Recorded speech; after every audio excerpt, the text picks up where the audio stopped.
तापमान लगातार बढ़ता हुआ नजर आ रहा है और दिल्ली की अगर हम यहाँ पर बात करें, सालों के रिकॉर्ड यहाँ पर टूट रहे हैं। ना केवल दिन बल्कि रातें भी अब यहाँ पर गर्म होती हुई नजर आ रही हैं। ऐसे में ना लोगों को दिन में राहत मिल रही है और ना ही रात में चैन मिल रही है। लेकिन इस तपती गर्मी के पीछे की वजह क्या है, क्यों आग की भट्टी दिल्ली बन रही है, जानने के लिए चलते हैं त्रिलोक चंद्र सोनी जी के पास। त्रिलोक चंद्र जी, तापमान लगातार बढ़ रहा है, लेकिन इस बढ़ते तापमान के पीछे की वजह क्या है? अंकिता जी, देखा जाए तो जिस तरीके से तापमान में परिवर्तन आ रहा है, कहीं ना कहीं जो है कि इस समय अगर हम देखते हैं तो उत्तर भारत में सूर्य की जो पूरी किरणें हैं वो सीधे पड़ रहे हैं और वो कहीं ना कहीं जो है कि हमारी धरती को तपन में बदल रही है। दूसरी तरफ अगर हम देखते हैं तो जो प्रशांत महासागर है वहां पर जो ठंड का पानी जो समूह है प्रशांत महासागर में, वहां पर वो एल नीनो धाराएं गर्म है, वो कहीं ना कहीं तपन कर रहे हैं। ये तो कारण भी कहीं ना कहीं हमारे जलवायु को अगर हम वैज्ञानिक तरीके से देखते हैं तो कहीं ना कहीं तपन कर, जहां एक और इसे जो है कि जो न तो कहा गया है, वो गर्मी हमारे किसानों के लिए, खेतीहरों के लिए, कहीं पतवार होते हैं फसलों में, तमाम चीजें जो नष्ट कर देते हैं, हो सकता है वो दृष्टि से कहीं ना कहीं वो लाभकारी सिद्ध हो सकता है। यह भी मान रहे हैं वैज्ञानिक कि ये जिस तरीके से गर्मी पड़ रही है उस दृष्टि से मानसून भी आएंगे और किसानों के लिए और खेतिहरों के लिए ये लाभकारी सिद्ध हो सकता।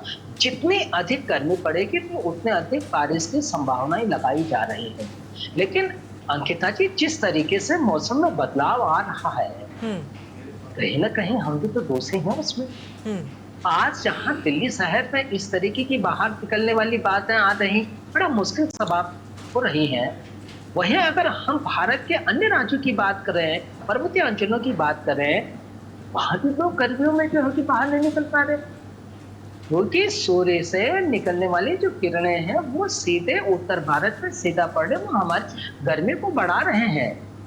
और दूसरा कारण जो मानवीय गतिविधियों के कारण जो यहाँ के जंगल हैं, उन जंगलों में यहाँ के लोगों की जो छोटी मोटी आवश्यकताएं होती कि अच्छी घास होगी, हमारे पशुओं के लिए चारा होगा, हमारे यहाँ पर इस तमाम चीजें जो है कि इसका लाभ हमें मिलेगा, वो जंगलों में आग लगा देते हैं।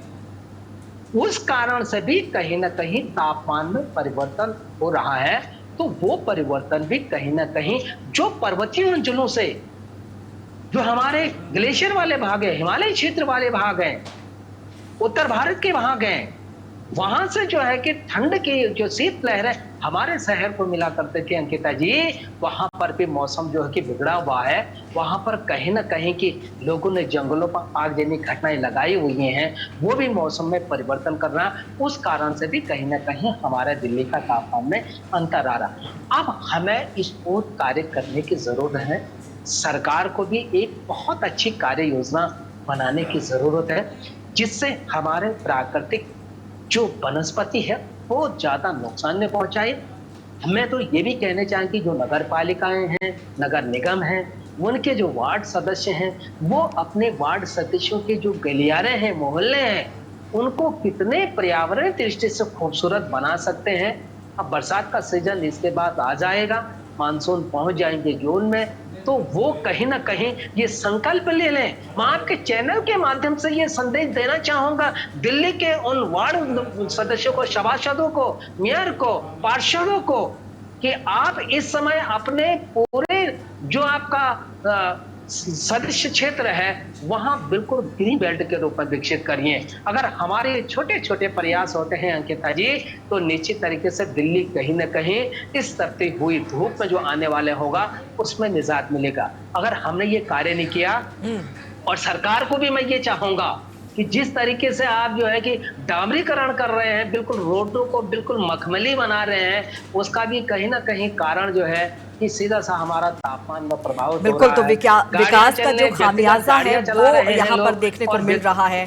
शिवानी, जिस तरह से कंक्रीट का जंगल यहाँ पर खड़ा किया है, लेकिन चिंता का विषय तो ये है कि न सरकार यहाँ पर ध्यान देती हुई नजर आ रही है और ना ही आम जनता अपनी जिम्मेदारी समझ रही है।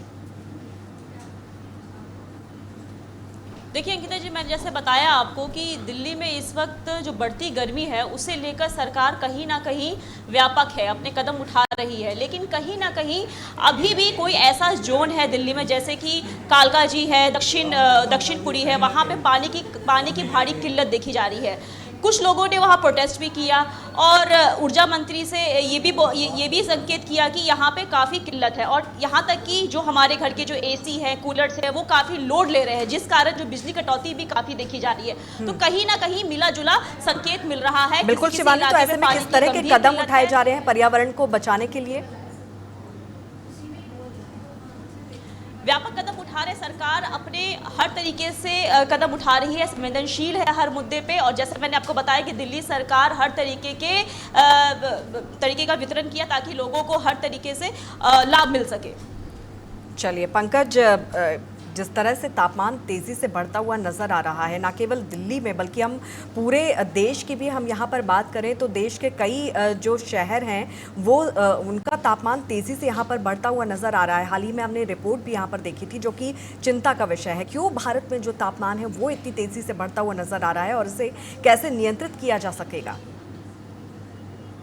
जी अंकिता जी, बिल्कुल। तापमान की अगर बात की जाए तो दिन प्रतिदिन तापमान में बढ़ोतरी जो है वो बराबर देखने को मिल रही है। तापमान में अगर परिवर्तन की बात की जाए या नियंत्रण करने की बात की जाए तो ज्यादा से ज्यादा जो वृक्ष है उनको लगा करके, और सबसे बड़ी चीज जो है वो आती है कि पॉलीथीन का प्रयोग कहीं ना कहीं बहुत विशेष रूप से घातक जो है वो साबित हो रहा है, क्योंकि जो पॉलीथीन है, मानक विहीन पॉलीथीन है, वो जमीन पर जाकर के पानी के संचयन को रोक देती है, जिसकी वजह से जमीन में पानी न पहुंचकर इधर उधर बहता हुआ नजर आता है। उसकी वजह से भी समस्याएं जो है वो पैदा हो रही है।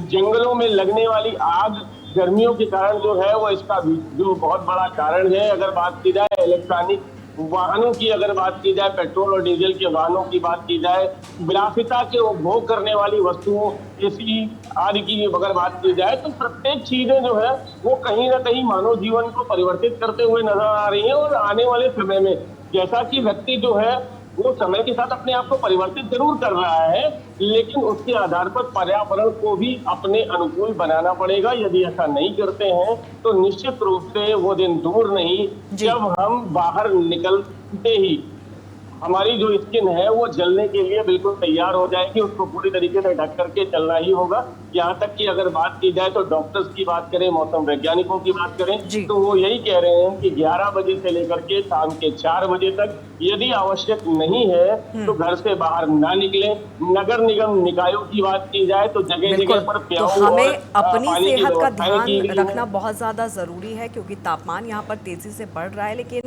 पर्यावरण का भी ध्यान रखने की जिम्मेदारी हमारी और आपकी ही है, क्योंकि हमारी और आपकी गलतियों की वजह से ही जो तापमान है वो लगातार बढ़ता हुआ नज़र आ रहा है और जो धरती है वो आग की भट्टी बनते हुए नज़र आ रही है और दिल्ली उसका उदाहरण है। आप सभी का बहुत बहुत शुक्रिया इस चर्चा में शामिल होने के लिए और इसी के साथ हमारी खास पेशकश में इतना ही। नमस्कार।